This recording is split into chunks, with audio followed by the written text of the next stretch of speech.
इधर देखो,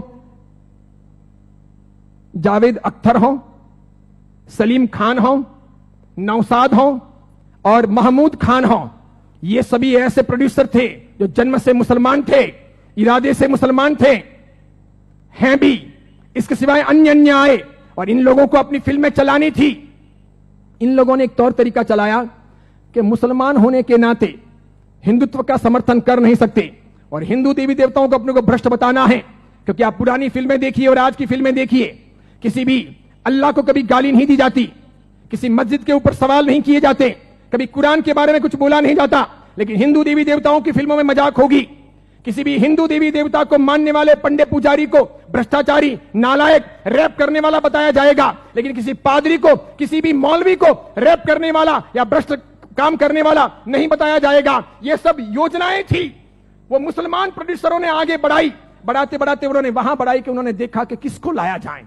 तब उन लोगों को साईं बाबा को लाना ठीक लगा कि ये है तो मुसलमान लेकिन हिंदुओं के बीच में खप जाएगा, है मुसलमान हिंदुओं के बीच में बिक भी जाएगा, है मुसलमान हिंदू मुस्लिम के बीच में अपना रास्ता अच्छा सा तय करवा देगा।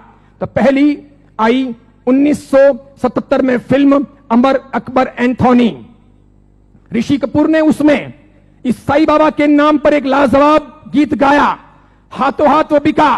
फिल्म बहुत चली। देखो आप, फिल्म हिट हुई, बाबा भी हिट हो गए।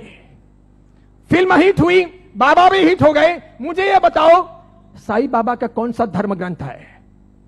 उन्होंने अपनी जिंदगी में, ये चांद मियां ने जो 8 साल तक जेल रहे, पिताजी के लिए जासूसी का काम किया, अंग्रेजों के हाथों बिके, झांसी की रानी लक्ष्मीबाई को मरवाने में जिसकी भूमिका रही, मराठाओं को बदनाम करने के लिए उसने बहुत काम किया, मराठाओं के स्वाभिमान को तोड़ने के लिए उसने बहुत काम किए, बहुत काम किए। क्योंकि मराठा एकदम पक्के कट्टर हिंदुत्ववादी, उन्होंने ये मंजूर नहीं था, तो उनके स्वाभिमान को ठेस पहुंचाने के लिए उसने बहुत काम किए।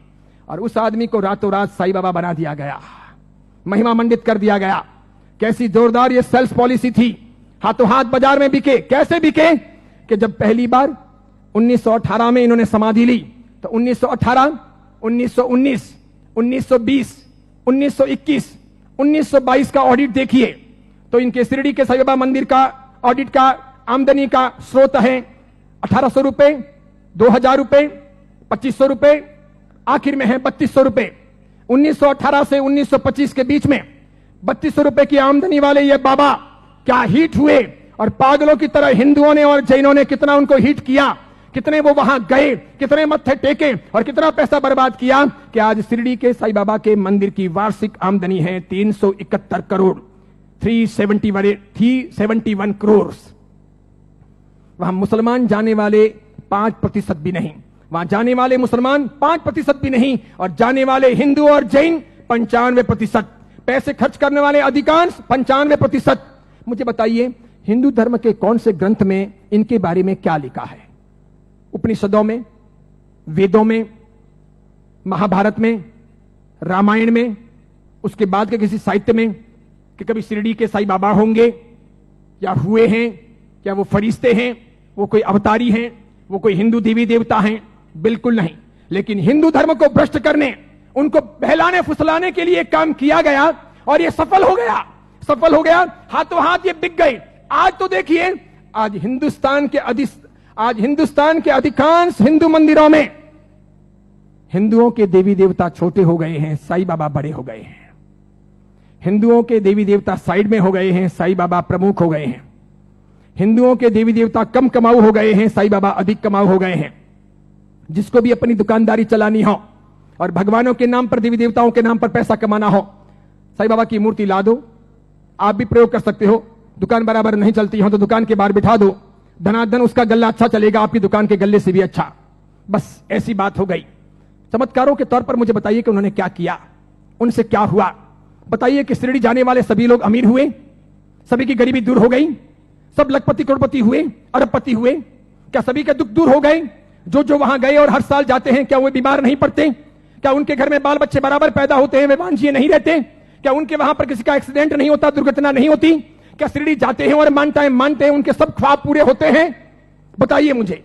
और दूसरी बात, एक जैन परंपरा में जन्म लेकर, अरिहंत को मानकर, सुदेव सुगुरु सुधर्म के आधार पर चलकर आपको कौन सा दुख हुआ, कौन सी भीख मांगनी पड़ी, कौन सी तकलीफें हुई। अरे मजारों पर जाकर अगर बीमारियां दूर हो सकती थी, कब्रिस्तानों पर जाकर अगर बीमारियों से हम मुक्त हो सकते थे, या शिरडी के साईं बाबा के वहां पर मत्था टेक करके हम अपने रोगों से मुक्त हो सकते थे, तो फिर बड़े बड़े अस्पतालों के निर्माण की आवश्यकता क्या थी।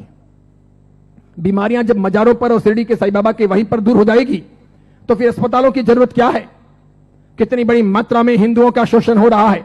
देखना आप, आने वाले कुछ समय के बाद हिंदू धर्म दो भागों में बंट रहा है।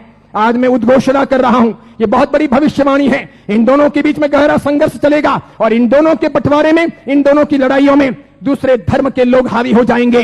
वे अपना रास्ता तय कर लेंगे और इस प्रकार उनका षड्यंत्र सफल हो जाएगा। आगे जाकर के अब दो प्रकार के हिंदू आपको देखने को मिलेंगे। हिंदू धर्म दो भागों में बंटेगा, एक साई भक्त हिंदू, दूसरे सनातनी हिंदू। दो प्रकार के हिंदू आपको देखने को मिलेंगे। एक वे जो साईं बाबा को मानते हैं, दूसरे वे जो साईं बाबा को नहीं मानते हैं। कई सारे हिंदू पंडित पुजारी हैं, कई सारे हिंदू संत महात्मा हैं, उनको भी अक्ल नहीं है। वे भी शिरडी के साईं बाबा के वहां पर जाते हैं और उनको मानते हैं और उनके मंदिर बनाते हैं और उनकी पूजा करते हैं। उनको पता नहीं कि राम का इतिहास है, कृष्ण का इतिहास है, बजरंग बली का इतिहास है, महाभारत का इतिहास है, रामायण का इतिहास है, देवी देवताओं का इतिहास है। इनका कोई इतिहास नहीं। ये हिंदू नहीं, ये साधक नहीं। जैन साधु साध्वी भी शिरडी जाते हैं तो यदा कदा दर्शन करने के लिए वहां चले जाते हैं और कर्म फोड़ के चले आते हैं। कितने बेशर्म होते हैं ऐसे जैन साधु साध्वी। क्यों उन्होंने पंच महाव्रत लिए हैं, क्यों उन्होंने सफेद कपड़े पहने हैं। मैंने कितने ही अलग अलग अपने संप्रदायों के जैन साधु साध्वियों को यात्रा के दौरान शिरडी जाते हुए देखा। वहां जैन मंदिर भी है, उपाश्रय भी है, स्थानक भी है, और उसके बाद में कभी न कभी वहां के श्रावकों को कहकर या अपने चेले चपाटियों को साथ में लेकर वे शिरडी के साईं बाबा के मंदिर में दरबार में चले जाते हैं। जिस इंसान ने बलात्कार किया हो, डकैतियां की हो, चीना झपटी की हो, जिसने झांसी की रानी को मरवाया हो, जिसने हिंदुत्व का नाश किया हो, जिसका ऐसा कामकाज रहा हो, उसको रातों रात फरिश्ता बनाया गया हो और उसे हम पूजे। ये कौन से देवी देवता हुए, ये कौन सा चमत्कार हुआ, ये क्या क्या साधना के उच्चतम बिंदु हुए। बताइए, आदर्श कहां है, नैतिकता कहां है, योग्यता कहां है। बहुत सारे लोग ख्वाजा मोइनुद्दीन